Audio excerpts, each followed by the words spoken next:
Hello，大家好，又嚟到花旗財富投資外匯短評嘅時間啦。我係陳樂瑤，今日係2025年6月30號，美元對日元從5月底大概喺142.10嘅低位，快速攀升去到上週嘅148高位，或者因為第一，由於日本比較依賴能源入口，市場之前擔心中東局勢升溫或者會推高油價，削弱日本貿易條件。但係中東局勢已經緩和，預料對日本貿易條件嘅影響有限。而日本5月份核心 CPI 按年升3.7%，高過預期。如果通脹持續升溫，或者迫使日本央行更加快咁恢復加息週期，加快收窄美國同埋日本之間嘅息差，從而有利日元。另外，日本央行宣布，由出年4月起，將減少購買日本國債嘅規模削半。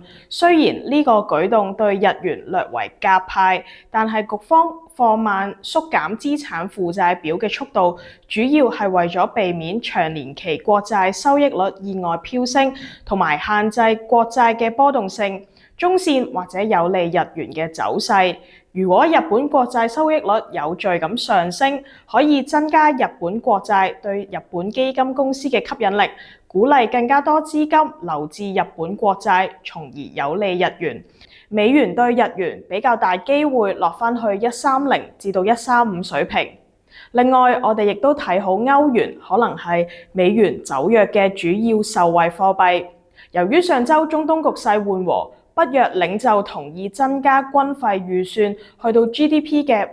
5%，加上聯儲局主席鮑威爾嘅言論繼續偏鴿，美元下跌，歐元對美元上週升穿大概1.17嘅水平。我哋繼續認為今年年內歐元對美元仍然有上升空間。6月初歐洲央行嘅議息會議上面，當局未有修改經濟增長預測，令到歐元區相對美國嘅經濟前景更加明朗，可能為歐元對美元喺1.13至到1.15水平提供支持。下一個目標可以留意1.18至到1.20。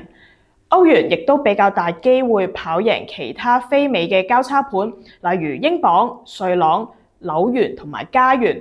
今次嘅外匯市場短評時間又差唔多啦，下次再見，拜拜。